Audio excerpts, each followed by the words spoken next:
Class 8 جیسا کہ ہم لوگوں نے سبق وہ صبح کبھی تو آئے گی شروع کیا تھا، جو جناب سلمہ مصنفہ جو ہے ان کے ذریعے لکھا ہوا سبق ہے۔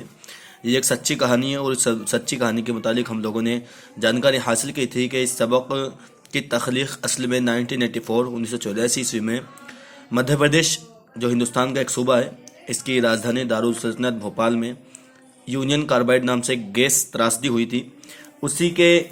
اسی کو زیر نظر رکھتے ہوئے سبق کو لکھا گیا ہے۔ ہم نے پڑھا تھا کہ اس گیس جو ایک جگہ سے لیک ہوئی تھی، اس سے پورے ان بھوپال شہر میں ایک افراتفری کا ماحول ہو گیا تھا۔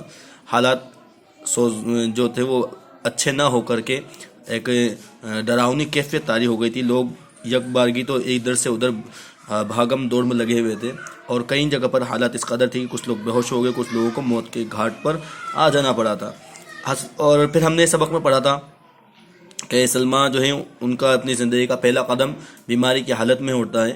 ان کی والدہ ان کا علاج کراتی ہیں، ان کے والد کا اسی حالات میں انتقال ہو جاتا ہے، اور اس کی وجہ سے ان کی والدہ کی طبیعت ناساز ہو جاتی ہے، وہ پاگلوں جیسی حرکت کرنے لگتی ہے۔ انہیں یہ محسوس ہوتا ہے کہ ان کے شوہر ابھی بھی زندہ ہیں۔ وہ اپنے بچوں سے کہتی دیکھیے شام کا وقت ہے، وہ ابھی آنے ہی والے ہیں، چائے بنا کر کے تیار رکھیے، ان کے قدموں کی آہٹ میں محسوس کر سکتی ہوں۔ ان کی بچیاں ان سے کہتی کہ والدہ ان کا انتقال ہو چکا ہے، لیکن وہ منع کرتی کہ ایسا نہیں کہتے، لیکن اس کے باوجود جب وہ بچہ بار بار ان سے کہتی کہ ایسا نہیں ہے کہ وہ زندہ ہیں، وہ ختم ہو چکے ہیں، اس بات پر ان کی والدہ کو بڑا غصہ آتا اور انہیں مارنے تک دوڑتی۔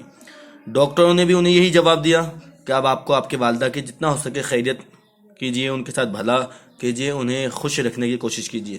آخرکار انہوں نے ہوش سنبھالا، اور دھیرے دھیرے ان کا پاگل پن دور ہوا، اور ان کی صحت یابی اور ان کی تندرستی واپس لوٹ آئی۔ لیکن جو بیمار بچی ان کی سلمہ ہے، ان کی طبیعت وہ درست نہ ہو سکی۔ ان کی بیماری کی وجہ سے کئی طریقوں کی مشکلوں کا سامنا انہیں کرنا پڑا۔ ان کی ابو کی ایک دکان تھی، یہ جو کسی کے کہنے پر انہوں نے 500 روپے میں بیچ دی تھی۔ جب تک وہ پیسہ رہا تب تک گھر کا خرچہ چلا، لیکن جیسے ہی وہ پیسہ خرچ ہوا انہیں پھر سے وہی دشواریاں، وہی پریشانیاں ان کے سامنے نظر آنے لگی تھی۔ یہ ہم نے پڑھا تھا ان کی مسلسل بیماری کی وجہ سے ان کی والدہ نے ان سے یہ کہا تھا کہ میں اب تمہاری بیماریوں سے تنگ آ چکی ہوں، اب میں اس کا علاج نہیں کرا سکتی۔ ایک مرتبہ کی بات ہے، جب میں بہت بیمار تھی، کسی نے امی کو پرائیویٹ ڈاکٹر کے پاس لے جانے کی صلاح دی۔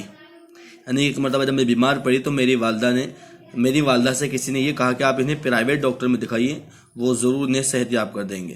وہ ڈاکٹر بہت اچھا مانا جاتا تھا۔ مجھے نرسنگ ہوم لے جایا گیا۔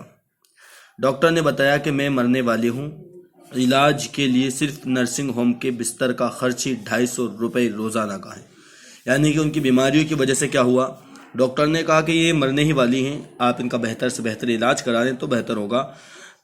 اس کے ڈاکٹر کے کلینک کا جو خرچہ تھا وہ روزانہ کا بستروں کا خرچہ صرف اور صرف 250 روپے روزانہ تھا۔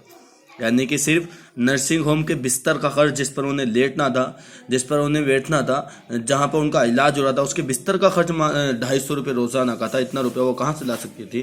علاج کا خرچ الگ، یعنی کہ جو صرف بستر کا بیڈ کا جو چارج ہے وہ تو 250 روپے، اور اس کے علاوہ علاج کا خرچ ہے وہ الگ سے۔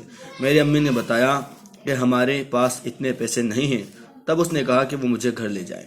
جب ان کی والدہ نے بتایا کہ ہمارے پاس اتنا خرچہ نہیں ہے تو ڈاکٹر نے کہا کہ آپ انہیں اپنے گھر لے جائیں، پر وہ نہ مانی۔ میں وہیں پڑی رہتی جب تک کہ دوپہر کو وہ واپس نہ آتی۔ مجھے نہیں معلوم کہ وہ پیسہ کہاں سے لاتی، پر وہ میرے علاج کے لیے کہیں نہ کہیں سے پیسے لے ہی آتی تھی۔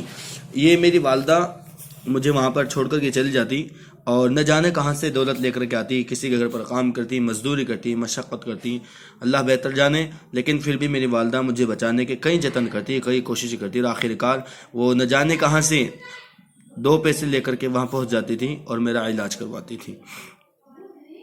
اب میں آیوروید کی دوائی استعمال کر رہی ہوں، یعنی میں آیورویدک ڈاکٹر کے مشورے لے رہی ہوں اور انہی کی دواؤں کا استعمال کر رہی ہوں، اور اس سے مجھے کافی آرام ملا ہے۔ آیورویدک علاج سے مجھے بہتری حاصل ہوئی ہے، شفا ملی ہے۔ میرے پاؤں کے چھالے